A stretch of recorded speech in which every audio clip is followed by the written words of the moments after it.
বাংলাদেশ গণতান্ত্রিক ছাত্র দল এলডিপি সভাপতি মেহেদী হাসান মাহবুব ভাই কথা নিয়ে আসছেন। ছাত্রনেতা মেহেদী হাসান মাহবুব। বিসমিল্লাহির রহমানির রহিম।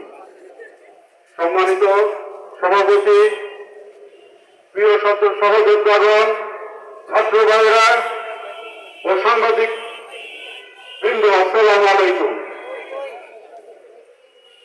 বাংলাদেশ ইসলামী ছাত্র শিবির শুধু একটি নাম নয়, এটি একটি আদর্শ, এটি একটি সংগ্রাম, এটি একটি আন্দোলন। দীর্ঘ 49 বছরের নিরন্তর পথ চলায় বাংলাদেশ ইসলামী ছাত্র শিবির বাংলাদেশে প্রতিষ্ঠা করেছেন ন্যায়ের বিরুদ্ধে, অন্যায়ের বিরুদ্ধে ইনসাফ, আবাসীর এবং সংগ্রাম। সংগ্রামী ছাত্র ভাইয়েরা, আপনারা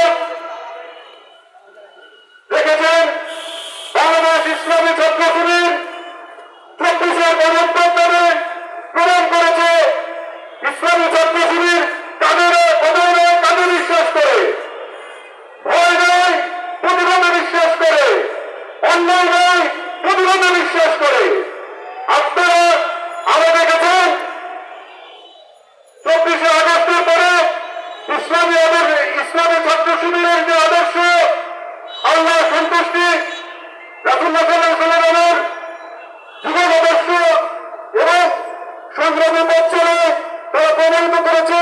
প্রত্যেকটা প্রাইভেট ইউনিভার্সিটিতে তাদের নিরঙ্কুশ বিজয়। এই বিজয়ের মাধ্যমে আমরা দেখতে পাই বাংলাদেশের ছাত্ররা এবং আশা করে ইসলামী ছাত্র শিবির আগামী দিনের আশার আলো।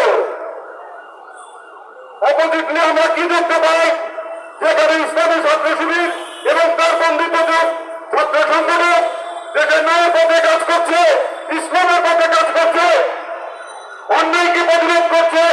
অন্যদিকে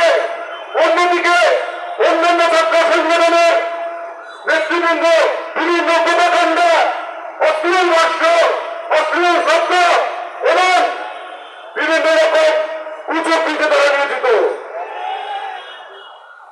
আমি আশা করব ইসলামী ছাত্র শিবিরে এই ধারাবাহিকতা, তাদের আদর্শ, তাদের মূলনীতি বজায় রাখলে আগামীতে বাংলাদেশে ইসলামী ছাত্র শিবির সহ তার বন্ধুবান্ধব সংগঠনরা নেতৃত্ব দেবে ইনশাআল্লাহ। বাংলাদেশ